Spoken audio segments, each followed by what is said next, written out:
안녕하세요, 여러분. 세상을 바꾸는 사람들의 영상 굽는 마을에 오신 걸 환영합니다. 오늘은요, 역설의 힘 제3의 법칙, 내가 누구인지 먼저 알아라 편입니다.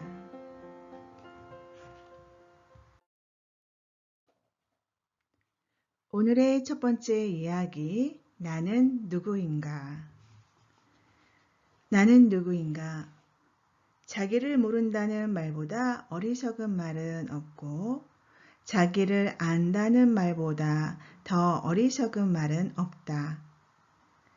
자신의 존재를 잃어버리는 일은 마치 집을 잃어버리는 것과 같으니 먼저 자신이 누구인가를 아는 것이 중요하다. 본디 철학은 나는 누구인가라는 의심, 즉 나의 존재론적 시각에서 출발되었습니다. 인간이 존재론에 집착하게 된 근본적인 이유는 자연과 더불어 살면서 대체 나는 왜 여기에 있으며 나란 누구인가? 라는 지성적 반문의 결과입니다. 이것이 바로 사유의 출발이지요. 만약 인간이 지성의 자각을 기반으로 한 깊은 사유를 하지 않았다면 오늘날 인류는 눈부신 문명을 이룩하지 못했을 것입니다. 알다시피 그 누구도 자신이 원해서 이 세상에 온 것이 아닙니다. 눈 떠보니 내가 존재하고 있었던 것이죠. 그런데도 내가 온 이유를 모르고 또 내가 누구인지 고민조차 하지 않는 건 더 어리석은 일입니다. 분명한 건 올 때는 부모의 몸을 빌려왔지만 태어난 순간 내가 이 세상에 온 이유가 반드시 있다는 사실입니다. 그걸 우리는 스스로 찾아서 개발해야 합니다. 우리는 이런 소중한 자신을 함부로 대하고 있지는 않습니까? 그 누구도 자기를 잘 안다고 할 수도 없고 또한 모른다고 할 수도 없습니다. 그러므로 우리는 죽는 순간까지 내가 누구인지를 찾아가는 공부를 계속해야 합니다. 4대 성자인 소크라테스, 공자, 예수, 석가모니의 고민도 바로 여기에서 있었습니다. 이젠 자신이 가진 장점과 능력들을 폐광 속에서 광석을 찾듯이 나를 찾는 공부를 시작하세요. 네, 여러분, 지성적 반문, 나는 누구인가? 네, 나는 누구인가? 그래요. 우리가 부모님의 몸을 빌려서 태어났지요. 응애하고 태어나는 순간, 그죠? 부모님이 아니면 그 주변에 누군가가 우리에게 누구누구야 하고 불렀더니 누구누구야가 되었습니다. 또 살다 보니 누구누구 엄마, 누구누구 아빠 이렇게 부르니까 엄마 아빠가 되었지요. 또 살다 보니 할머니, 할머니, 할아버지, 할아버지 이렇게 부르니까 할머니와 할아버지가 되었습니다. 우리의 역할에 따라서 때로는 우리 부모님이 누군가가 불러주는 이름에 따라서 우리는 명명되어지고 있지요. 그렇다면 우리가 그 상황에 따라 불려지는 게 아니라 우리가 갖고 있는 본성, 우리가 진짜 갖고 있는 것, 나는 누구일까요? 궁금하지 않으세요? 그래요.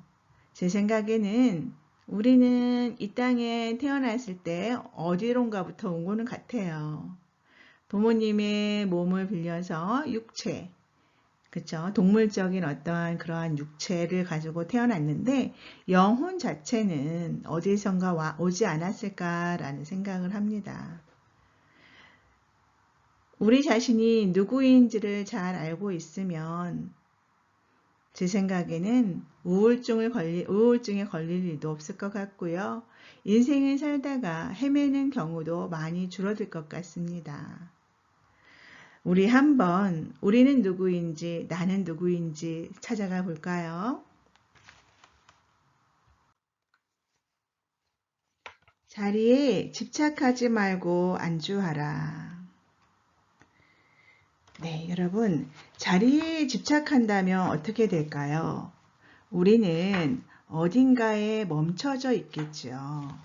그러면 우리가 성장할 수 있을까요? 없을까요? 없을 것 같습니다. 오늘 두 번째 이야기 읽어드리도록 하겠습니다. 자리에 집착하지 말고 안주하지 마라.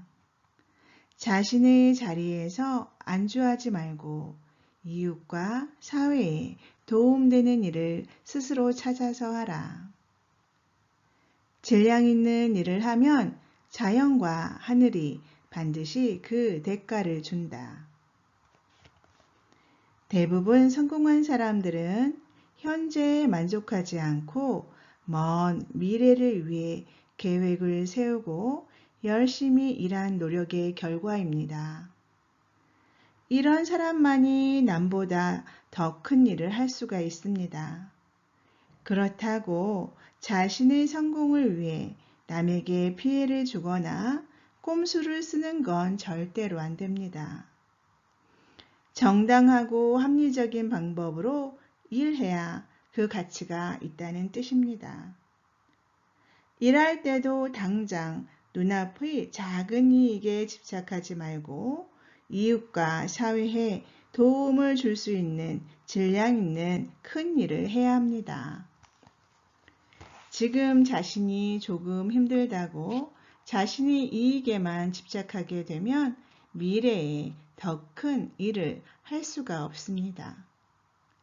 이웃과 사회에 도움을 주는 일을 하는 이는 언젠가는 반드시 대자연과 하늘로부터 큰 복을 받게 됩니다. 가정에서, 직장에서, 사회에서 항상 솔선수범하세요. 그렇게 되면 모두가 행복해지기도 하지만 우선 내 마음이 행복해집니다. 네, 자리에 안주하지 말라. 여러분, 우리가 사회에서 직장을 다니죠. 어떤 역할이 부여가 됩니다.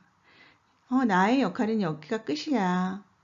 그러면 주어진 일만 하고 그냥 퇴근하고 그렇게 살아가지요.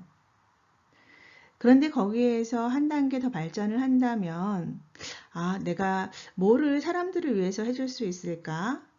이러한 동기부여 차원에서라도 좋은 생각을 하게 된다면 사회를 위한 어떤 일을 할 수 있지 않을까요? 우리는 사회의 한 구성원으로서 살아가면서 정부를 비판을 하고 조직을 비판을 하고 그렇게 비판하고 살아요. 그런데 우리는 사회의 구성원이라는 것은 역할을 해야 되는 거잖아요. 돈을 벌고 내가 생활을 하기 위한 역할이 아니라 사회의 구성원으로서의 역할, 선한 영향력을 미칠 수 있게 하는 역할을 해야 하는 게 우리 아니겠습니까?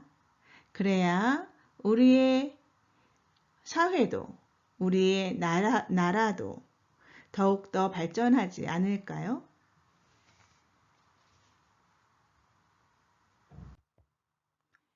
오늘 마지막 이야기입니다. 성공하려면 똑똑한 바보가 되라. 자신이 똑똑한 줄 아는 사람은 처음부터 남의 말을 아예 경청하려 들지 않는다.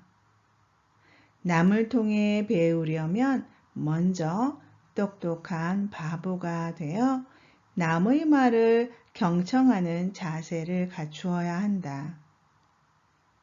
바보가 되는 것과는 그 차원이 다르다.